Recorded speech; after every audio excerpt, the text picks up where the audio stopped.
अतिशय आनंदाची बातमी मित्रांनो, मुंबई उच्च न्यायालय खंडपीठ औरंगाबाद या ठिकाणी स्वयंपाकी या पदासाठी नवीन जाहिरात प्रकाशित करण्यात आलेली आहे आणि यामध्ये पदांचा विचार केला तर एकूण 17 जागांसाठी निवड यादी आणि 4 उमेदवारांची प्रतीक्षा यादी अशा पद्धतीनं टोटल 21 जागांसाठी नवीन जाहिरात प्रकाशित करण्यात आलेली आहे. पगारीचा जर आपण विचार केला तर 16,600 52,400 च्या रेंजमध्ये असणार आहेत आणि प्लस नियमानुसार जेवढे काही भत्ते असतील ते सर्व भत्ते यामध्ये असणार आहेत. तर यासाठी संपूर्ण डिटेल्स आपण या व्हिडिओमध्ये पाहूया. तर पाहू शकता दिव्यांगासाठी फक्त एक जागा यामध्ये राखीव ठेवण्यात आलेली आहे. निवड यादी 17 ची आणि प्रतीक्षा यादी 4 अशा पद्धतीनं देण्यात आलेली आहे. त्याच पद्धतीने जे विद्यार्थी दिव्यांग आहेत त्यांच्यासाठी काही महत्त्वाची टीप दिलेली आहे. दिव्यांगासाठी राखीव असलेले पद मुंबई उच्च न्यायालयाची मार्गदर्शक तत्वे तयार केल्याच्या नंतर भविष्यात भरण्यात येईल. इन फ्युचरमध्ये अशा पद्धतीनं सांगण्यात येत आहे.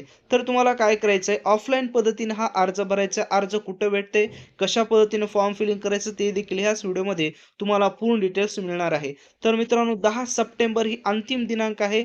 सायंकाळी 5 वाजेपर्यंत तुम्हाला पूर्णपणे फक्त आणि फक्त स्पीड पोस्टाने तुम्हाला हा अर्ज पाठवायचा आहे. लक्षात घ्या फक्त स्पीड पोस्टाने.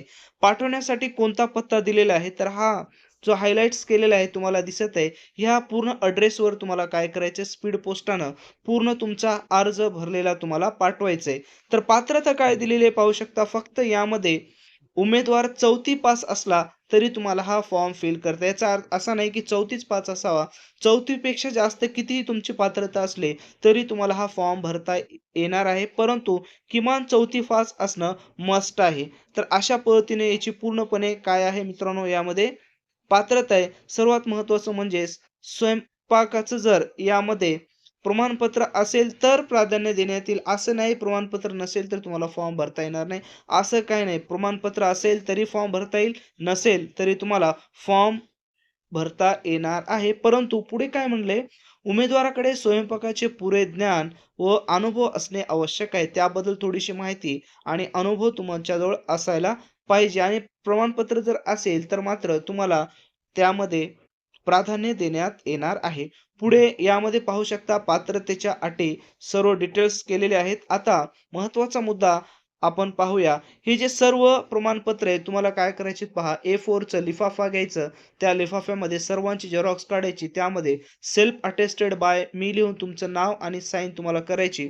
पूर्ण झेरॉक्स पेजवर जिथं जागा असेल ठळक दिसायला पाहिजे त्या पद्धतीने भरा आणि ही जे काही डॉक्युमेंट दिसत आहेत सर्व डॉक्युमेंट्स तुम्हाला काय करायचं झेरॉक्स कॉपी काढून पूर्णपणे त्या A4 च्या लिफाफ्यामध्ये तुम्हाला फिल करायचे. त्यानंतर तुम्हाला योग्य नमुन्यामध्ये अर्ज करून पूर्णपणे A4 चा लिफाफा तुम्हाला पाठवायचा आहे. वरी जे ॲड्रेस दिलेले आहे त्या ॲड्रेसवर तुम्हाला पाठवायचं आहे. तर आता पाहूया यामध्ये नेमकं फॉर्मॅट कसा दिलेला आहे. तर ही परीक्षा पद्धत आहे. तुम्ही वाचून घ्या नंतर ही जी पी-डी-एफ आहे Telegram चॅनल्सवर आपण अपलोड केलेली आहे आपल्या, त्या ठिकाणी जाऊन पूर्ण पी-डी-एफ तुम्ही पाहू शकता. तर पाहू शकता मित्रांनो या पद्धतीने अर्जाचा नमुना असणार आहे. यामध्ये तुम्हाला तात्काळ जी आता काढलेली पासपोर्ट फोटो आहे ती पासपोर्ट फोटो तुम्हाला लावायचे. यामध्ये ऑलरेडी विषय त्यांनी दिलेला आहे. तर यामध्ये तुम्हाला काय करायचं खाली पहा जेवढी इन्फॉर्मेशन या फॉर्ममध्ये दिलेली आहे ॲज इट इज जशाच तशी न चुकता तुम्हाला काय करायचं फिल करायचं. फिल करत असताना जर चूक झाली तर पुन्हा प्रिंट काढा आणि पुन्हा भरा. शैक्षणिक अर्हता व्यवस्थित क्रमानुसार लावा. चढता क्रम किंवा उतरता क्रम किंवा जाहिरातीमध्ये ज्या पद्धतीनं सांगितलं त्या पद्धतीनं पूर्ण तुम्हाला तुमचे एज्युकेशन्स, क्वालिफिकेशन्स फिल करायचंय. यामध्ये जर तुम्हाला काही अडचण येत असेल तर कमेंट्स करा आणि मित्रांनो, हा व्हिडिओ तुमच्या मित्रांना शेअर करायला विसरू नका. त्याच पद्धतीनं आपलं Telegram channel, Instagram, YouTube, Facebook social media accounts आहेत. सर्वांना सबस्क्राईब करा आणि हा व्हिडिओ तुमच्या मित्रांना शेअर करायला विसरू नका.